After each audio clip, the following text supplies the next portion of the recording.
Bueno, conversemos con Isabel Pereira. Bienvenida, Isabel, muchas gracias por estar con nosotros. Bueno, yo decía que hay muchos temas, pero este particularmente de la nueva misión que anunció el gobierno, que la va a coordinar el ministro, que ayer decía que no se trata de militarización, sino que hay una razón de Estado y que debe gobernarse porque hay mucha... No recuerdo la frase exacta, pero falta de conexión, descoordinación con el sector privado, con los productores, en fin. ¿Cómo evalúan desde se dice esta situación desde el sector privado, que se dice un organismo del sector privado? Bueno, antes de dar un juicio sobre ese evento, yo sí quisiera repetirle a la gente que nosotros estamos viviendo la última etapa. Esta es una etapa final, el cierre de un periodo histórico. Y es muy duro.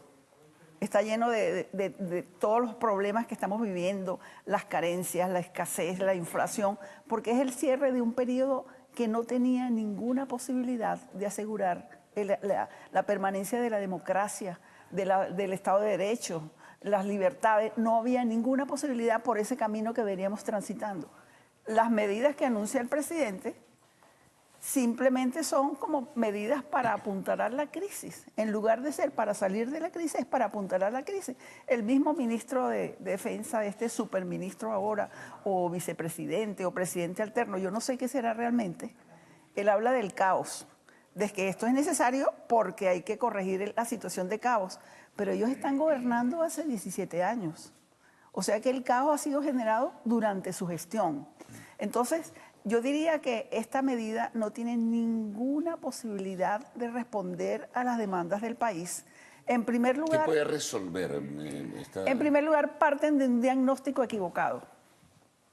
No tienen ninguna decisión de cambiar el rumbo. Entonces, el diagnóstico, cuando uno lo revisa, y son palabras de Maduro, entonces él se refiere una vez más al acaparamiento, al contrabando, a la falta de mantenimiento, o sea, una serie de factores externos, a la mala distribución generada por la guerra económica. Entonces, la pregunta que uno se hace, bueno, pero ¿y ustedes no han gobernado? Entonces, esas causas, ¿quién las ha impuesto? ¿Quién las ha puesto en el tapete? ¿Cómo se constituyen en los grandes problemas? En el gran problema, el tema de la distribución.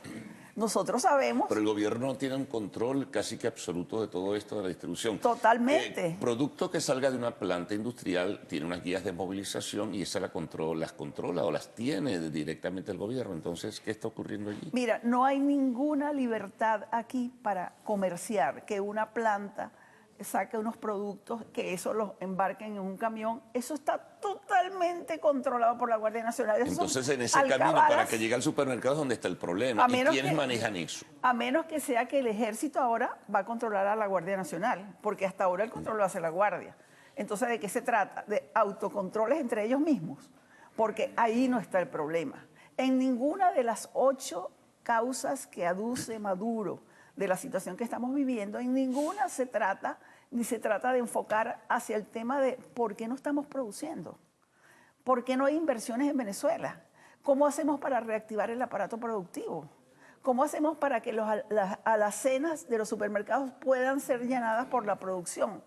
¿Qué vamos a hacer frente a la imposibilidad de importar porque no tenemos divisas para ello? Entonces, esos son los problemas centrales. Ahora, por ejemplo, dentro de ello está pues un factor importantísimo, como es cancelar deudas con proveedores internacionales, que son los que le venden la materia prima a los privados o al sector público incluso para poder generar producción.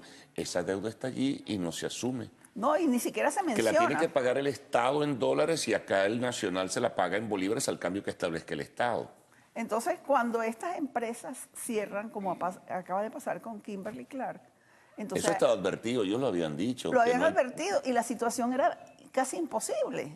O sea, tú no tenías ninguna retribución, tú no podías repatriar tus ganancias, tú no podías traer los insumos y estabas sometido a un control total y absoluto. Entonces, ¿ahora qué es lo que hacen?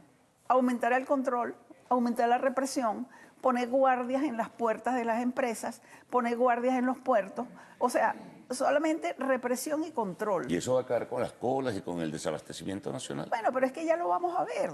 Vamos a ver que las colas van a ser iguales o peores, porque tú no has dado ningún incentivo para que las cosas cambien, para que se produzcan lo que el país requiere para resolver los problemas. Nosotros estamos en una situación terrible.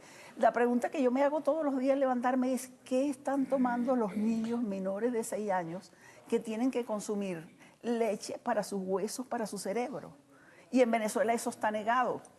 Esto es un crimen de lesa humanidad. Si eso es así como lo describes, o sea, ¿por qué no aceptar que el modelo fracasó? ¿Por qué no aceptar y realizarse una autocrítica? Decir, bueno, vamos a tomar decisiones, por muy duras que sean, para enfrentar la situación, que ya de lo suyo, ¿qué más duro puede haber? Bueno, quizá el hambre, ¿no? Pero la situación es muy crítica y no se reconocen los errores. Bueno, pero es que eso probablemente algunos optimistas pensaron que esa iba a ser la locución del presidente. Igual que lo hizo Freddy Bernal, que dijo hace poco que se habían equivocado con las expropiaciones, pero fue corregido rápidamente por Ricardo Molina, que dijo que eso era mentira, que por el contrario había que expropiar más. Bueno, Entonces, ahí hay una evidente confrontación de carácter ideológico, ¿no? sí, de carácter ideológico y de negarse a ver la realidad.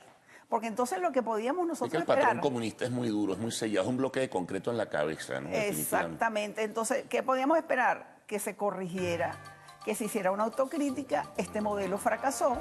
Nosotros tenemos un país ahorita sometido a una situación de hambruna, de escasez, donde no hay medicinas, donde no hay respuestas a los problemas ciudadanos, donde la inseguridad... Bueno, no acaban de matar una persona dentro de las instalaciones militares. Sí. Entonces, ¿cuáles son los niveles de seguridad que podemos tener nosotros, los civiles que estamos fuera de los sitios donde hay armas? Ahora, en suma, Isabel, ¿tú piensas que esto es una medida más, que eso no va a corregir el problema de fondo, que esto no va a acabar con el desabastecimiento ni las colas y tampoco va a abastecer al mercado venezolano? Yo creo que esto es uno de los puntos, de los umbrales finales de la caída aparatosa que ha sufrido la utopía comunista en Venezuela. ¿Cuál es el próximo paso entonces? El próximo paso es que nosotros nos unamos fuertemente para lograr que el revocatorio se haga en la fecha que nosotros sabemos que tiene que hacerse, que es el 2016.